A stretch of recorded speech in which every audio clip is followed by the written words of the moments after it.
परिजनों के बिना अनुमति के ही थानाध्यक्ष ने दलित दिव्यांग युवक का रात में कराया अंतिम संस्कार। परिजन शव लेने की लगाते रहे गुहार। एसपी देहात ने किया खेद व्यक्त। अलीगढ़ दिव्यांग दलित युवक की मौत का मामला। आरोप है पुलिस ने देर रात मृतक युवक के भाई बहन की बिना अनुमति के ही कराया अंतिम संस्कार। मृतक के भाई बहन थाने के बाहर बैठकर पुलिस से शव लेने की गुहार लगाते रहे। थानाध्यक्ष की कार्यशैली पर सवाल उठे। मृतक के परिवार में भाई बहन के अलावा नहीं है कोई और। 3 दिन से लापता युवक का कल शाम कुएं में शव मिला था। विजयगढ़ थाना इलाके के कुआ गांव की घटना। दरअसल विजयगढ़ थाना इलाके के कुआ गांव के रहने वाले रमेश से एक पुत्री और 2 पुत्र पैदा हुए। तीनों बच्चे पैदा होने के बाद ही महेश और उनकी पत्नी का इंतकाल हो गया। परिवार में एक बेटी और 2 बेटा शेष बचे। माता पिता का सर से साया उठने के बाद गरीबी के दौर में बड़ी मुश्किल से पालन पोषण हुआ।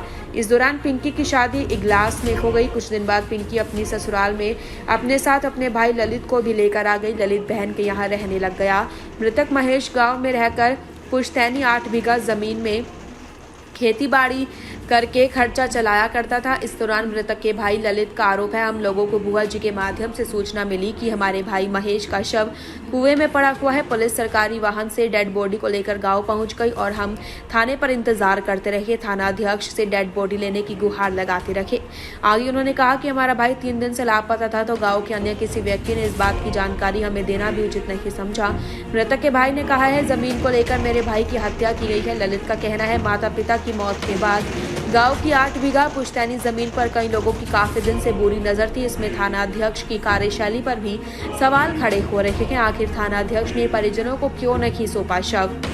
एसपी देहात शुभम पटेल ने जानकारी देते हुए बताया है, कल एक युवक का शव कुएं में पड़ा मिला था। शव कब्जे में लेकर पोस्टमार्टम हाउस के लिए भेज दिया था। मृतक के परिजन भी पोस्टमार्टम हाउस पर मौजूद थे।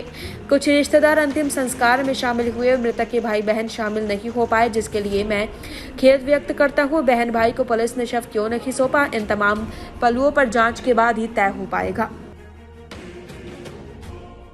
सर, विजयगढ़ में घटना हुई थी, क्या था पूरा मामला? देखिए, थाना विजयगढ़ क्षेत्र में कल सुबह पुलिस को सूचना मिली थी कि एक व्यक्ति का शव एक कुएं में मिला। तो मौके पर पुलिस ने जाकर उस शव को उसको मेडिकल के लिए और पोस्टमार्टम के लिए भेजा और पोस्टमार्टम के पश्चात उस शव को गांव में लाकर उसका अंतिम संस्कार किया गया। यही प्रकरण कल हुआ है। सर, कारण क्या रहा? परिजनों को डेड बॉडी नहीं सौंपी गई और कोतवाल साहब गुमराह करते रहे। ऐसी क्या मजबूरियां रही जो बॉडी नहीं दी गई?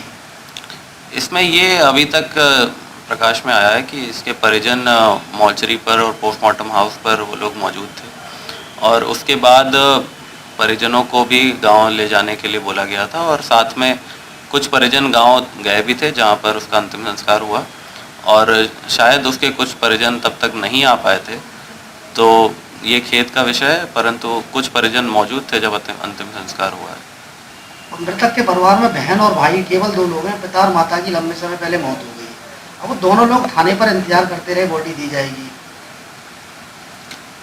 अब इस बात को हम जांच का विषय है ये, परंतु अभी तक जो संज्ञान में आया वो ये है कि वो लोग पोस्टमार्टम हाउस पर मौजूद थे और उनके नॉलेज में था कि बॉडी को गांव में ले जाया जा रहा है और उनके कुछ परिजन, जैसा मैंने बताया, वो बॉडी का जब अंतिम संस्कार हुआ है तो वहाँ पर मौजूद थे।